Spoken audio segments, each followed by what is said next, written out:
Hi everyone and welcome to a brand new episode of my series in which we look at the basics of Football Manager, and myself and the guys in my United City community Discord share some of our experience and knowledge with you to maybe help you understand things a little bit better. And today we're going to be checking out how do I choose a formation in Football Manager.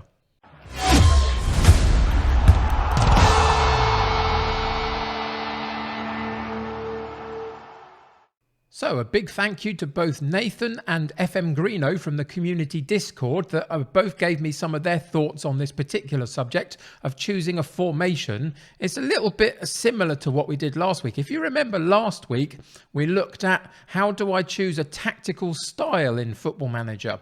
And what we came to the conclusion of was there are three things that can help us decide on what style of play we used. And the first of those was trying to replicate what the actual real life club play that we are going to play ourselves in Football Manager. So if we're going to play as Man City, they're playing a high pressing game, so maybe we want to instill that in them. The second option was how do I as a personal manager prefer to watch football? What is the style that I prefer to see? So for myself, maybe I'd ask myself, am I a defensive coach? Do I want to be defensively secure before thinking about how we implement our attacking play? Or do I want to sort of negate some of the defensive and chuck a load of guys up front and see if we can just outscore the opposition? How is it that I prefer to play? That was the second option. And the third option was let the players decide. How is it that the players dictate? What skill sets have they got? If we've got a bunch of really skillful midfield players with a really good passing ability and good vision, we wouldn't want to play a route one over the top of them and negate their part of the play. So we let the players decide. So those were the three options that we looked at for how we choose a tactical style. Now, in theory, the same applies for how we choose the formation, those three choices, whether it be how the real life team play in terms of their formation, how I prefer to set up my side in terms of my preferred formation, or what the players dictate in terms of how they best fit into a formation. So all of those things apply. So in theory, this is going to be a short video, is it? Well, not totally, because there are two more things that I'd like to add on top of this to help us decide on how we set up our formation. So let's look at the two new things and see how it impacts everything. So we're now in the tactical page of Football Manager, setting up a team. And what I would say is immediately, if we take a look at this formation, this happens to be my personal preferred formation if I can get the right players to play it. Now, for some of you, this will look a little bit odd, a little bit confusing, a little bit like there's gaps all over the place, and you wouldn't even dream of playing it. But we'll come back to this formation in a little while. For now, when it comes to choosing a formation, the first thing we have to ask ourselves is, does it make sense? And what we're going to do is we're going to look at two formations that will help us to make this point. And this is the first of them. This is a very narrow formation, three central defenders, and then pretty much all the way up the pitch, very, very narrow, two strikers up top, two attacking midfielders in a central role, two central midfielders slightly deeper, but still in that central role, and a holding midfield player sitting in front of the back three. There is no wide players here. There's no fullbacks, no wing backs, no wingers. And so my first point in making it make sense is why, when you're playing this formation, would you choose to play this formation if you've already chosen the tactical style of wing play and wide play? It doesn't make any sense. Now, if you choose to play this, a very narrow formation, and set your tactical style to wing play, it does not mean that your players won't be able to pass the ball around, work the ball through the team, and still get some shots at goal.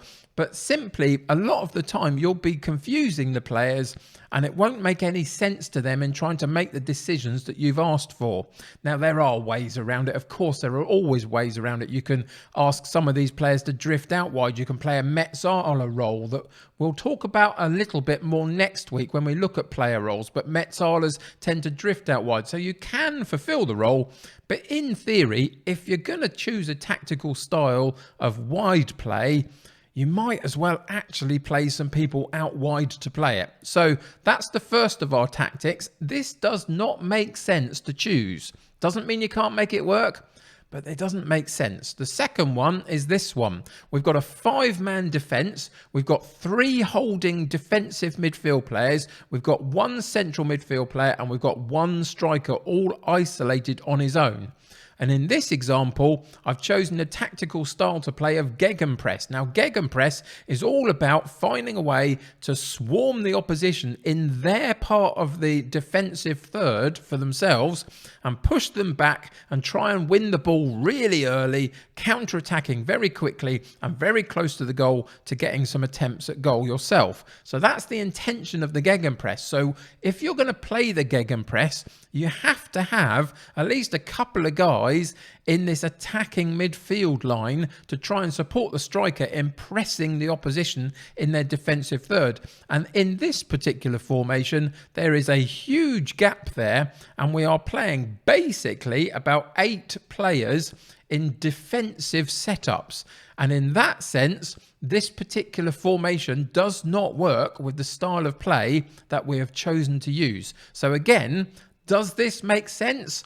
Maybe not. So when thinking about your formation, think about the style of play that you're playing, how it is that you're going to implement that, and does your formation actually make sense to combine with that style of play to give you a complete tactic?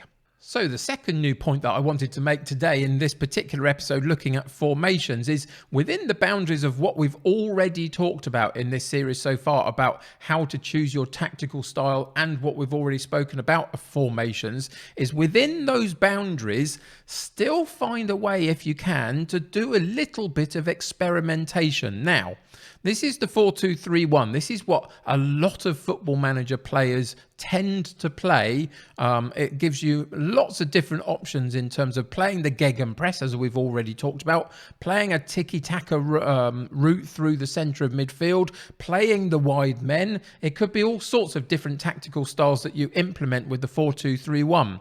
But what you might find, especially if you come up against human players, if you play in draft modes, for example, is that people know how to combat this and counter-attack this by overloading certain aspects of their own team, which will cause you problems. And that is where you might need to think slightly outside the box.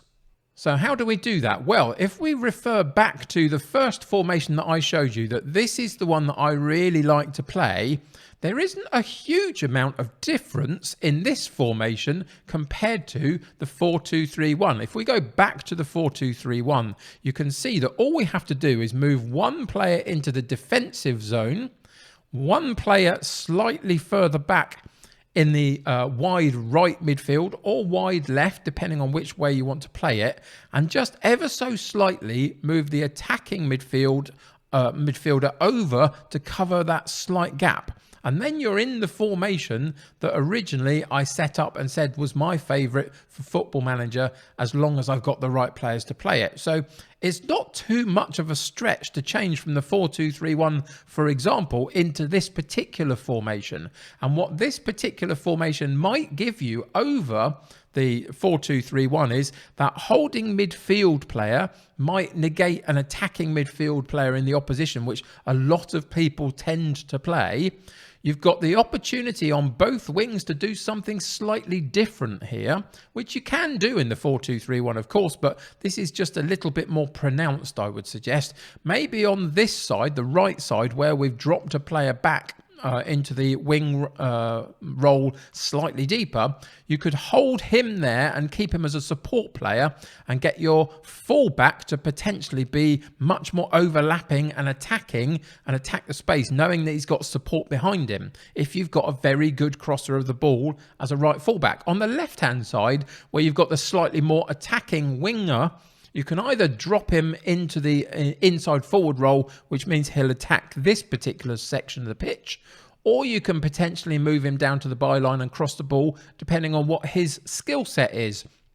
And that will inform as to whether you use your fullback as a supporting player that will come in, fill this gap whilst he's down at the byline. Or maybe, again, if you're really wanting to attack an opposition, you use this guy as an inside forward and then you attack with the fullback right the way down to the byline himself and give yourselves another attacking option.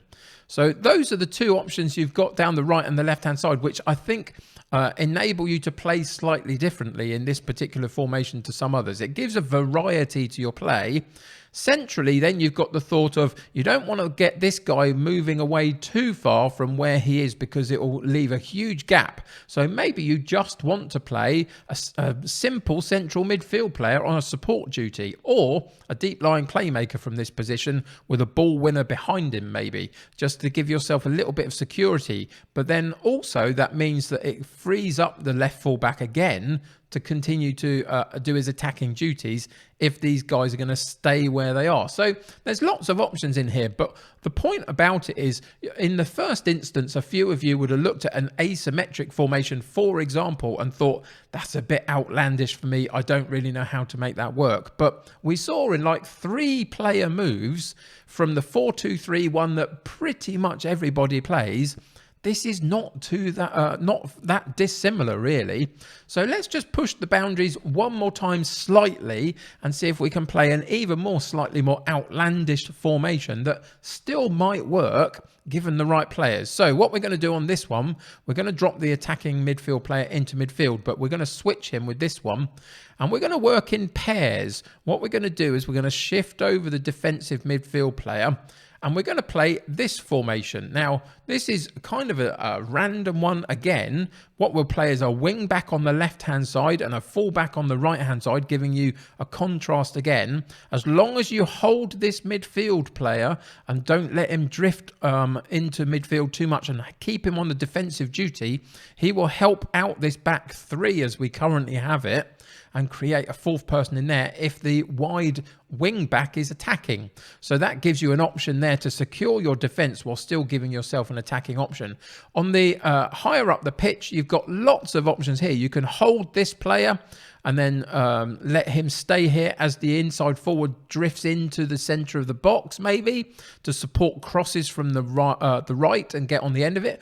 Or you can do the alternative. You can keep this guy out wide and move this as a shadow striker, maybe attacking this kind of space to make two up top. Again, if you look at it, it looks completely odd, but what are we doing here? We're doing a 3-4-3 potentially. That is a simple way in which football is played quite regularly these days. 3 central defenders, couple of wide men that will do a wing back kind of role, and a couple in midfield and 3 up top, couple in behind a striker, maybe a 4-3-3. So there are ways in which it completely looks odd, but can still play very successfully. So the 2 new thoughts for today: make sure it makes sense, and 2, push the boundaries a little bit and try something a little bit different that may bamboozle the opposition a little bit. So on top of what we've already learned about choosing your style of play and your formation from the club that you're working with, your own personal preferences, or what the players offer you, these 2 new things on top of that give you plenty of options in how do you choose a formation for FM21. I hope that helps. Let me know if you use any outlandish style of formation yourself. I'd love to see the most obscure ones. I've even seen a 1-1-8 in certain mad draft games between some of the guys that I know, where they played 1 defender, 1 midfielder and chucked everybody else up front, and it's complete and utter chaos, but quite fun to watch. So let me know what your most outlandish formation is. Until next time, though, thank you for joining me for today's episode. I hope it's interesting to you. Join me next episode, where we'll be finishing off this little mini-series on how to set up your team, basically, in Football Manager, when we look at player roles. So that's for next week. Until then, though, subscribe to the channel if you haven't already. Join my United City community, the more the merrier. Click that like button on this particular episode. That'll help me get seen by lots more people. Until next time, take care of yourselves. I'll see you very soon. Bye for now.